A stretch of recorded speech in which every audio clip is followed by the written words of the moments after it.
donesu kostičky Bejskovi a Líkovi a Míčko kočičce Micce na puťa a Líku, nesu ti kostičky. Kostičky, ty já mám moc rád, ale někdy dostane i tlusté kostičky. To je teprve lahůdka. A kde se ty schováváš, Micko? Kde se ty Míčko? Líčko, to už běží a ty svátek dostává jsme tady měl. A ještě ty jablíčka.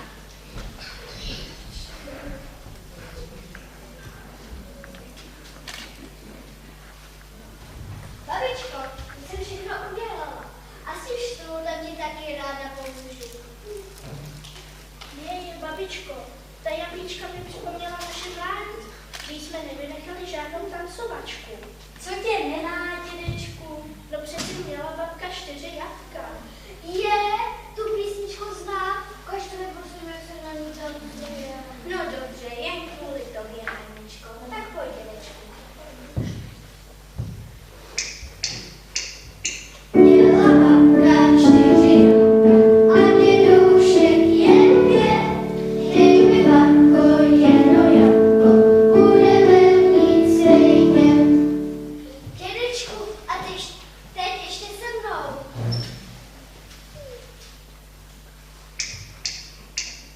Měla babka 4 jablka a dědoušek jen 2.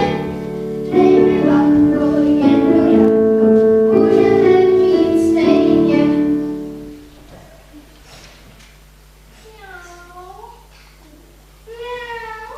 To se tu dnes ale dějí věci.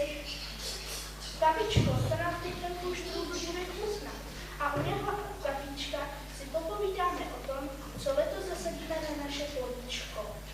Já bych si přála řetvičky a mrkvičky, tiché podobně.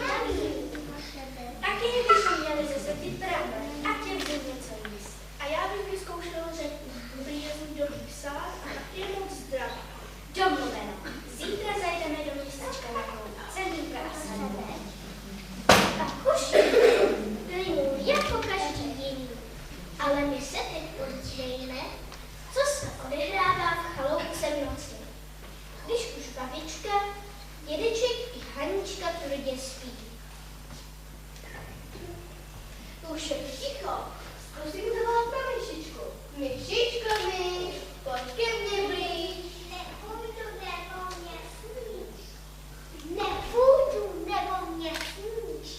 Já mám snad vidiny. Já jsem ty myšky viděla 2. Co tu děláte? Vždyť jste mě vzbudili. Co když se vzbudí babička nebo i dědeček? Ale nevzbudí. My si takhle spolu hrajeme každou noc. A mohl bych hrát s vámi? Tak to zkusme. Aspoň větší legrace. Já jsem potvůrka podšitá a teď vás všechny pochytám.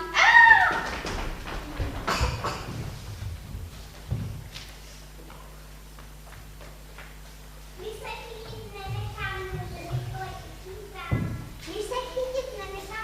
rychle chytám. Já jsem ty myšky zase viděla 2. Pak si zvířátka hrála, dokud je nepřemohla únava. Druhý den ráno se babička s dědečkem a vnučkou vydali na trh koupit cenný laksetí.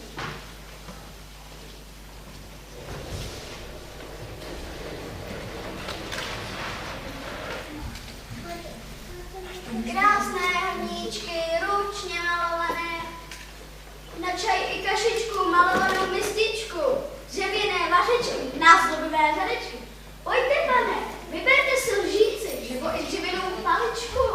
Osivo semínka, větší nebo malinká, kouzelné fazole, kouzelný prášek, zázračná vodička, rostoucí prášek, kupujte lidičky. Babičko, to je zvláštní krámek a prý rostoucí prášek. Slyšela jsi to taky? Slyšela, dědečku, slyšela, ale znáš to. To, co nedroste poctivou práci.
vyrostla do obrovských rozměrů.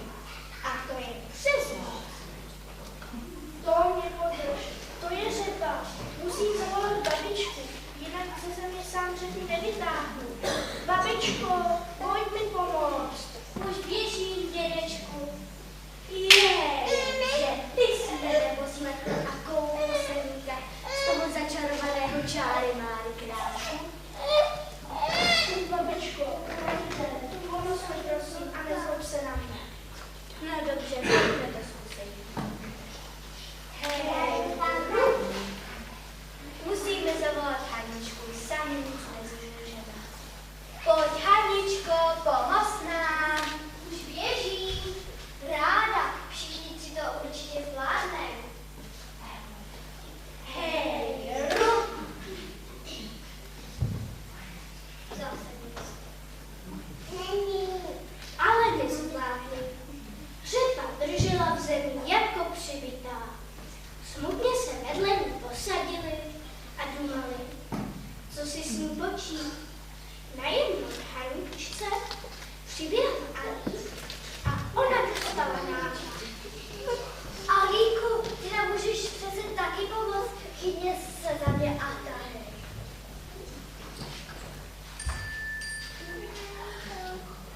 Hej, zase nic. Zkusím zavolat Micku. Micko, pomoz nám, řepa nám nejde vytáhnout. Dědeček znovu chytí řepu.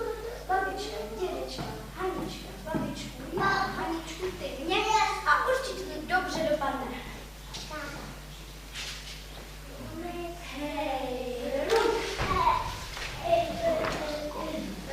Ale nedopadlo.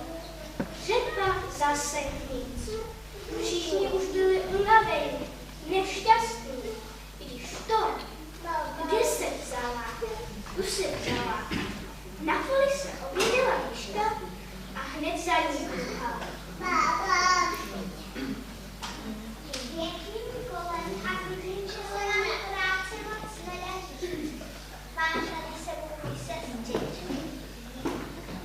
A dívám komu, že bych chtěla i potom pomoci se dostat. Ale lišky, ty tak malé,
Myslím si, že se to všem rodičům i prarodičům a dětem a prostě všem líbilo. Líbilo se vám to?